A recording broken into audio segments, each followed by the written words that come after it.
Hello guys! Welcome back again to my YouTube channel. I'm Dali and welcome to Delicious Vlogs. And for today's video, I'm here at Limestone Chalet dito sa Kuwait. At kung bago ka pa lang sa channel ko, please do subscribe and click the notification bell para ma-update kayo sa tuwing mag-upload ako. So tara, pasukin na natin.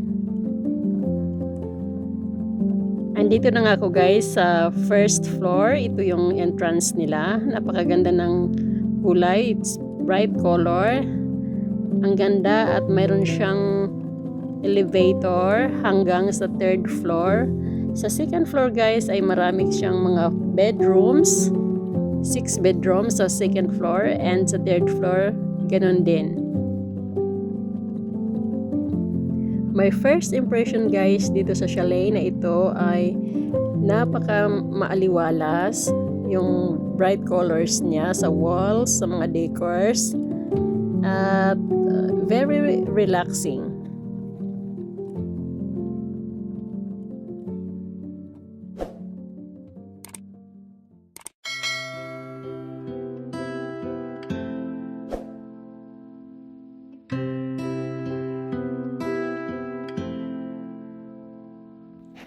Napaka-secure din dito guys, no? Kasi meron siyang CCTV 24 hours for security. Makikita niyo sa labas kung sino papasok, sinong lalabas sa chalet na ito.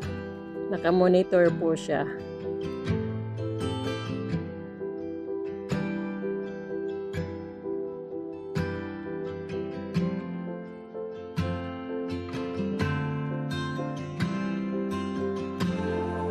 Ito naman guys yung sala nila, mapakalawak. Mayroon din silang TV na pwede nyong panooran.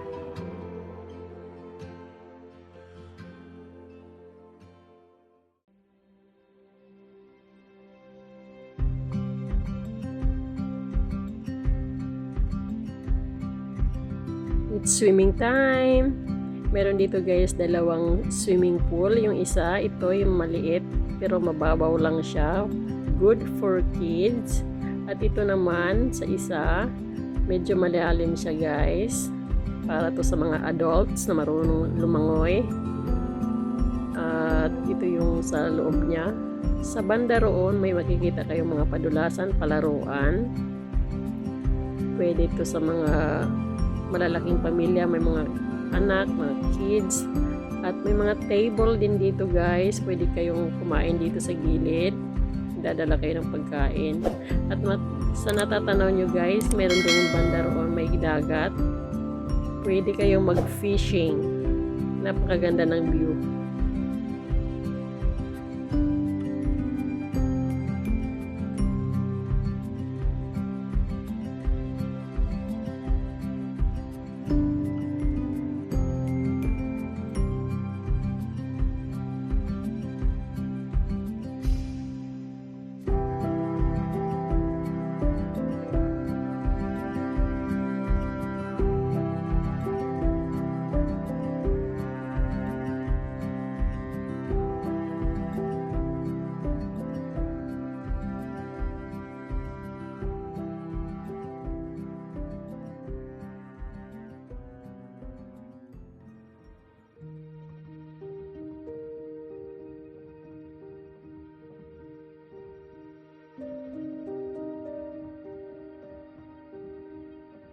Ito naman guys, yung dining table nila, napakalaki. Tapos itong nakikita nyong hagdan, ito yung pataas.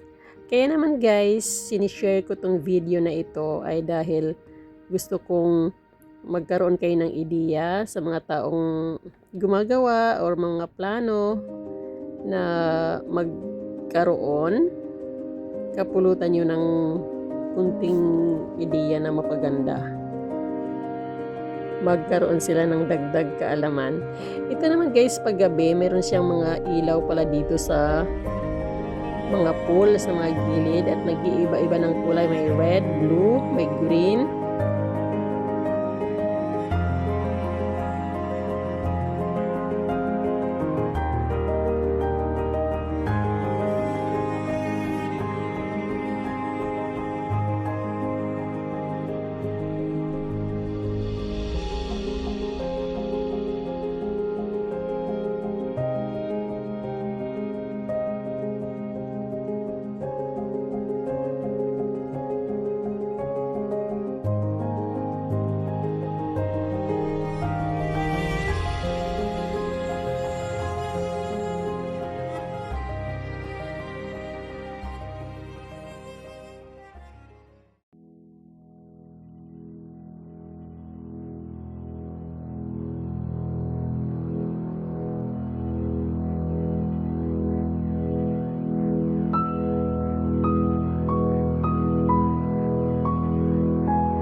Thank you guys for watching. Sana nag-enjoy kayo sa panunood ng video ko. At maraming salamat sa pagsuporta at panunood. At kung mayroon kayong mga suggestions, questions, and requests, mag-comment lang kayo sa comment section. Thank you so much. Bye!